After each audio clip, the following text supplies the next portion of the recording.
Assalamualaikum warahmatullahi wabarakatuh. Alhamdulillahilladzi yukhrijun nasa minadh dhulumati ilan nur. Asyhadu an la ilaha illallahur rahimul ghafur. Wa asyhadu anna Muhammadan abduhu wa rasuluhul mab'utsu lil maghfur.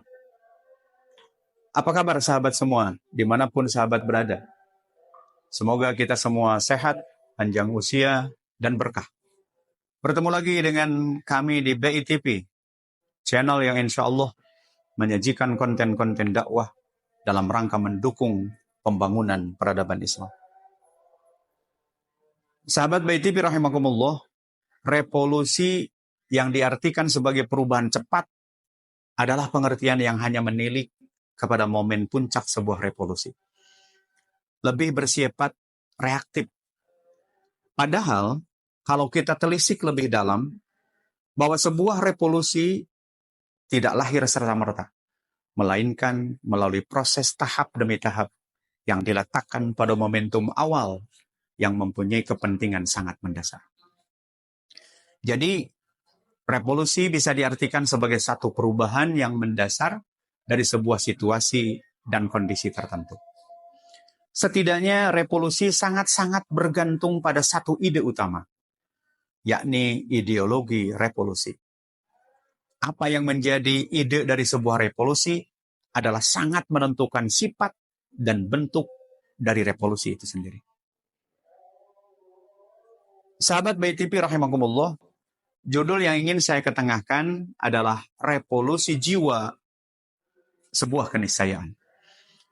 Saya ingin menyoal revolusi pada jiwa manusia, terutama muslim dan mukmin. Sebab seorang muslim dan atau mukmin tentu saja telah memiliki ide atau ideologi, yakni iman itu sendiri. Karena keimananlah yang sangat mempengaruhi selanjutnya merubah jiwa-jiwa manusia. Bahwa kondisi jiwa manusia berubah setiap saat.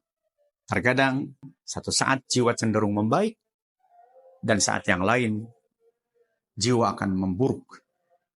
Dan hal yang mempengaruhinya tiada lain adalah keimanan yang berdaya guna, bukan keimanan yang pasif tak berdaya. Maka di saat jiwa-jiwa terpuruk seakan tak hidup lagi, maka untuk membangkitkannya perlu faktor iman yang hakiki yang mampu merevolusi jiwa tersebut. Awaman kana mayitan fa ahyainahu wa ja'alna lahu nuran yamshi bihi fin nas kamam masaluhu fid dhulumati laisa bi kharijin minha kadzalika zuyyina lil kafirina ma kanu ya'malun. Dan apakah orang yang sudah mati kemudian kami hidupkan dan kami berikan kepadanya cahaya yang terang, yang dengan cahaya itu dia dapat berjalan di tengah-tengah masyarakat manusia, serupa dengan orang-orang yang keadaannya berada dalam gelap gulita, yang sekali-kali tidak dapat keluar daripadanya? Demikianlah kami jadikan orang yang kafir itu memandang baik apa yang telah mereka kerjakan. Sahabat BITP rahimakumullah, perubahan mendasar seseorang dari tadinya mati kemudian hidup adalah dengan berperan dan berfungsinya akal sebagai pimpinan dalam jiwa kita. Dalam satu keterangan disebutkan, tuba liman kana aqluhu amiran wa hawahu asiran wa wailun liman kana hawahu amiran wa aqluhu asiran. Beruntunglah orang yang akalnya memimpin dan hawanya dipenjara, dan celakalah orang yang hawanya memimpin dan akalnya dipenjara. Keterangan ini sahabat BITP rahimakumullah menjelaskan bahwa calon pimpinan pada wilayah jiwa manusia itu ada dua kandidat. Pertama akal, dan yang kedua adalah hawa. Kedua kandidat ini bersaing ketat memperebutkan jiwa. Mana yang terpilih, maka dialah yang berhak memimpin jiwa. Pemilihan ini sahabat BITP rahimakumullah cukup berisiko bagi yang kalah hingga ia harus dipenjara. Jika akal yang terpilih menjadi pimpinan, maka hawa dipenjara atau menjadi tawanannya. Sebaliknya, jika hawa yang berhasil menjadi pimpinan, maka akal menjadi tawanan. Sahabat BTP rahimakumullah, setiap kandidat ini memiliki profil dan karakter kepemimpinan yang berbeda. Al-Ghazali menyebutkan, satu, akal mempunyai kemampuan mengenal dan memahami sesuatu bersifat global, tidak bersifat detail. Innal aqla huwa adillatun wa wasilatun lil ma'rifah. Sesungguhnya akal itu adalah bukti dan sarana untuk ma'rifah. Walaupun beliau menyebutkan bahwa minal mumkin at-tashwisu 'alaiha min jihati iddatin kal khayyali awil hawasi awil wahmi. Akal ini pun bisa diganggu dari berbagai sudut seperti imajinasi, indera, atau ilusi. Dengan demikian, sahabat BTP rahimakumullah, manusia penting untuk membangun integritas dan loyalitas dengan Allah, Sang Pencipta akal, melalui konsep tauhidnya. Sehingga dapat selalu menguatkan dan mencerdaskan akal itu sebagai leader untuk jiwa. Yang kedua,